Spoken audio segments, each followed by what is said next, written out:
हमारे हरभजन जी का स्वागत करें। मैं श्री जी.एन. मंगला जी जो अध्यक्ष है गुड़गांव डिजिटल एसोसिएशन के, मैं उनसे निवेदन करूंगा कि वो बुके लेकर मंत्री जी का स्वागत करें और अपना मेमोरेंडम भी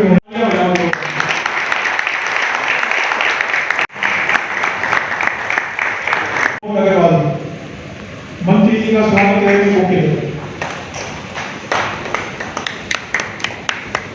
ये है कि जैसे कि ग्रैब सिस्टम लागू हो रहा है 1 अक्टूबर से, लोग परेशान हो जाएंगे और इंडस्ट्री के अंदर जनरेटर की संख्या भी बहुत अधिक है, तो अगर वो नहीं चलाएंगे, बिजली पूरी मिलेगी नहीं, तो इंडस्ट्री कैसे काम करेगी? आप कैसे अंदाजा लगा सकते हैं कि बिजली नहीं मिलेगी? बिजली हमने देनी, हमने सब इंतजाम करके सामान सोच के।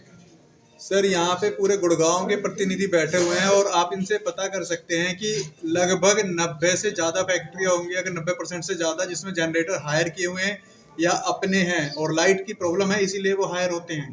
देखिए, जो आप कह रहे हैं उससे वो दोबारा फिर सोच लेंगे, हमने सोच के सारा करा, सब फीडबैक देंगे। सर, एनजीटी के आदेश है ना कि 1 अक्टूबर से नहीं चलेगा। गवर्नमेंट का काम होता है कि कई बार अगर वो हमें देख कहते हैं कि इस पर नहीं हो सकता, तो हम अपना टाइम इनसे बैठ के आगे चीज तय करते हैं। कोई अच्छा इशू हमारी स्टेट है, हमारे अपने लोग हैं, इसमें कोई ऐसा नहीं है कि वो ठीक नहीं होते। कॉन्स्टिट्यूशन में भी अमेंडमेंट। तो सर, क्या माना जाएगा कि 24 घंटे बिजली मिलेगी 1 अक्टूबर से? 24 घंटे से बिल्कुल।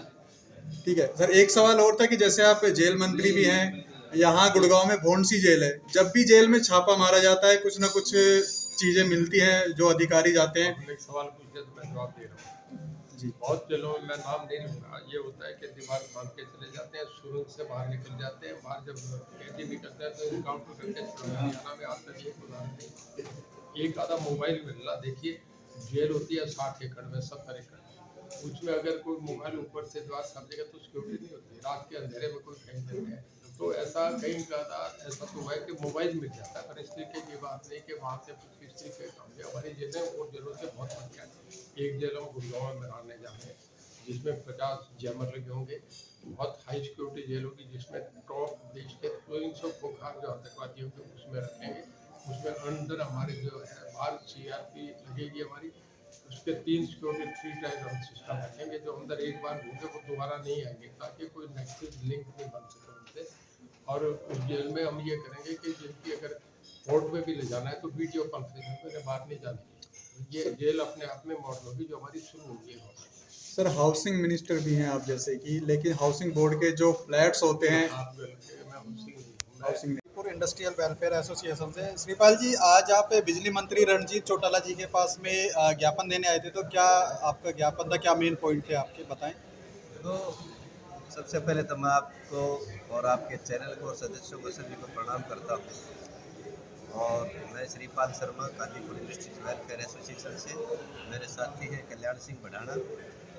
हमने बिजली मंत्री को ज्ञापन दिया है क्योंकि 1 अक्टूबर से जो जनरेटर बंद की बात है पोल्यूशन को लेकर, तो गुड़गांव में हालात ऐसे नहीं है कि 24 घंटे बिजली मिलती हो। और इंडस्ट्री एरिया हमारा जो अनऑथराइज इंडस्ट्री एरिया है, कादीपुर, बसी, दौलताबाद, ये ऐसे एरिया हैं जहां बिजली की भयंकर समस्या रहती है। लेकिन आज मंत्री जी ने वायदा किया कि हम 24 घंटे बिजली देने के लिए कर संकल्प हैं। हम उनका धन्यवाद करते हैं। अगर हमें 24 घंटे बिजली मिलेगी तो हमें जनरेटर का हाथ लगाने की आवश्यकता ना पड़े, क्योंकि पॉल्यूशन फ्री होना ये हमारे लिए भी ज़रूरी है और सरकार इस पर पहल करती है, तो इस बात की सराहना है, करना चाहिए, क्योंकि जीना सभी को है। तो जनरेटर का अपने आप में एक बड़ा खर्चा है, बिजली से महंगा भी पड़ता है, तो इसके लिए अगर प्रयास होता है और 24 घंटे बिजली मिलती है तो हम अपने एसोसिएशन की तरफ से धन्यवाद करेंगे। Thank you sir. ठीक है, आज जो बिजली मंत्री की यहाँ पे आपने बुलाया था, तो क्या रीज़न रहा और क्या आश्वासन मिला? मेरा नाम दीपक मैनी है, मैं फेडरेशन ऑफ इंडियन इंडस्ट्री का हरियाणा प्रदेश का महासचिव हूँ। हम लोगों ने मंत्री जी को इसलिए बुलाया था क्योंकि कल से ग्रैब शुरू हो रहा है। आप जानते हैं ग्रैब में जनसेट चलाने पर पाबंदी है, तो इंडस्ट्री जनसेट के बिना इंडस्ट्री बिल्कुल अधूरी है। जब तक जनसेट नहीं चलेंगे, अगर लाइट जाते ही जनसेट का चलना जरूरी है। जो रेगुलर प्रोसेस वाली इंडस्ट्रीज़ हैं उनका काम रुक जाता है, उनका लाखों रुपए का नुकसान होता है अगर आधा घंटा लाइट जाती है। तो इसके लिए हमने मंत्री जी को बुलाया था ताकि वो हमें आश्वस्त कर सके, इंडस्ट्री को आश्वस्त कर सके कि जो लाइट है वो बिल्कुल नहीं जाएगी। आज हमें वो सिचुएशन नहीं चाहिए कि 15 मिनट हम 23 घंटे 45 मिनट लाइट दे रहे हैं, हमें 24 घंटे लाइट चाहिए। हमें बिल्कुल नो पावर कट जोन चाहिए। हमने मंत्री जी को लिख के भी दिया है, नो पावर कट जोन चाहिए जिसमें बिल्कुल भी लाइट नहीं जाए। तो मंत्री जी ने क्या आश्वासन दिया आपको? मंत्री जी ने कहा है कि एक तो बहुत जल्द इसके ऊपर मीटिंग करेंगे, हमें 6 या 7 तारीख तक उसकी इन्फॉर्मेशन आ जाएगी, और दूसरा वो मुख्यमंत्री जी से भी बात करेंगे इस सिलसिले में और अधिकारियों को इसके बारे में डायरेक्शंस देंगे ताकि लाइट ना जाए। हमने मानेसर का, उद्योग विहार का और गुड़गांव के आसपास जहाँ भी छोटे छोटे इश्यूज़ हैं उनको ख़त्म करने के लिए मंत्री जी को रिक्वेस्ट करी है ताकि इंफ्रास्ट्रक्चर में सुधार करके छोटी छोटी कमियों को दूर किया जा सके। सर अभी लगभग कितने घंटे बिजली मिल पा रही है इंडस्ट्री को? देखिए, बिजली तो सरकार के पास कमी नहीं है, बिजली बहुत है। हमें लगभग 23.5 घंटे लाइट मिल रही है 24 घंटे में से। परंतु फ़र्क कहाँ है, दिक्कत वहाँ आती है जब बीच में 10 मिनट के लिए लाइट कट गई तो आपका रनिंग प्रोसेस बंद हो जाता है। कुछ इंडस्ट्री ऐसी है जैसे हीट ट्रीटमेंट की इंडस्ट्री है, बार इंडस्ट्री है, उनकी प्रॉब्लम ये रहती है कि वो उन लोगों का अगर 10 मिनट के लिए भी काम रुकता है ना तो जो हीट हो रखा है मटेरियल वो सारा ख़राब हो जाता है, तो उनको बहुत बड़ी दिक्कत है। ठीक है।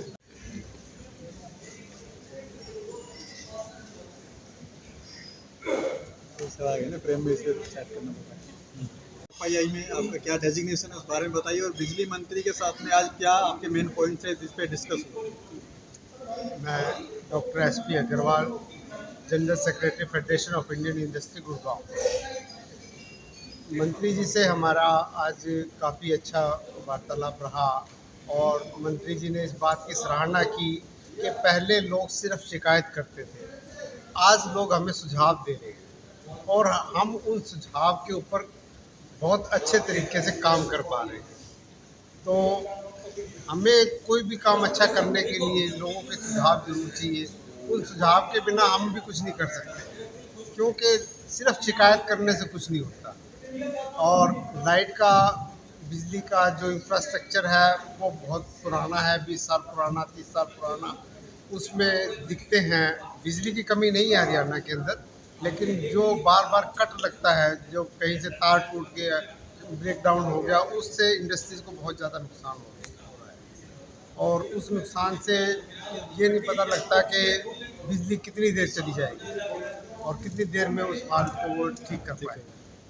सर अगर माना जाए कि 10 मिनट का एक कट लग गया तो लगभग कितना एक आइडिया माने कि इंडस्ट्री को नुकसान होता है? FII की जो भी मेंबर है उनको डिफरेंट इंडस्ट्रीज़ को डिफरेंट टाइप का नुकसान है। बहुत सारी इंडस्ट्रीज इस टाइप की है कि उनका मटेरियल हीट हुआ और वो बाद में मशीन के अंदर ही रह गया, तो बहुत सारा नुकसान उनका हो जाता है।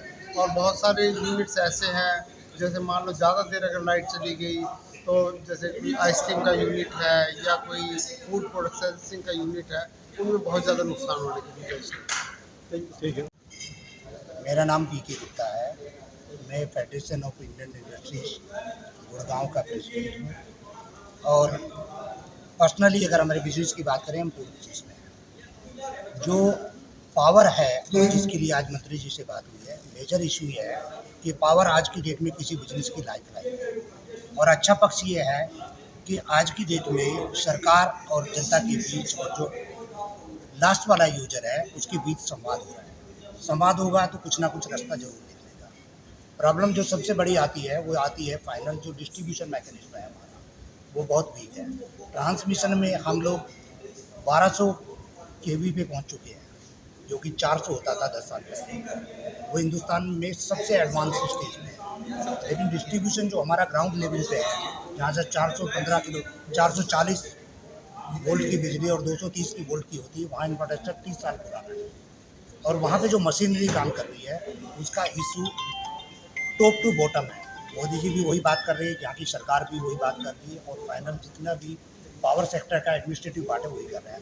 अच्छा पार्ट ये है कि मैं खुद पावर सेक्टर में 12 साल काम करके आया हूँ इंजीनियरिंग करने के बाद में, और मैं हिंदुस्तान की सबसे बड़ी पावर कंपनी में काम किया हूँ, NTPC। सर क्या लग रहा है जो बिजली मंत्री?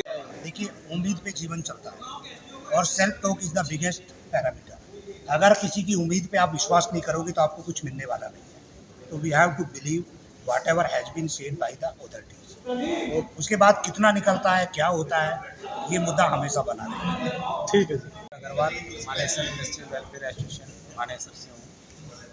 और हमें आज इंडियन इंडस्ट्रियल फेडरेशन और मंत्री जी के आगमन में आमंत्रित किया था। तो हमने बताया उनको कि मानेसर में जो जो बिजली की समस्याएं थी उनके बारे में उनको अवगत कराया। दूसरी हमारी एक डिमांड थी कि पुराना सदियों से एक नियम चला आ रहा है कि 49 kV से ऊपर का अगर कनेक्शन लेना है हमें, तो उसके लिए हमें अपना इंफ्रास्ट्रक्चर, अपना ट्रांसफार्मर लगाना पड़ता है। हमने मंत्री जी के सम्मुख ये डिमांड रखी है क्योंकि आज छोटी इंडस्ट्री को अगर 100 kV का कनेक्शन लेना है, 70 kV का कनेक्शन लेना है, तो वो इतना खर्चा बियर नहीं कर सकता। तो जैसे दिल्ली में या और स्टेटों में है 100 kV तक के कनेक्शन के लिए ट्रांसफार्मर की जरूरत नहीं पड़ती, पर्सनल ट्रांसफार्मर, तो उसी नियम को यहाँ भी लागू किया जाए। तो उन्होंने आश्वासन दिया है कि मीटिंग में हम इसको भी कार्यान्वित कर देंगे। ठीक है जी, धन्यवाद।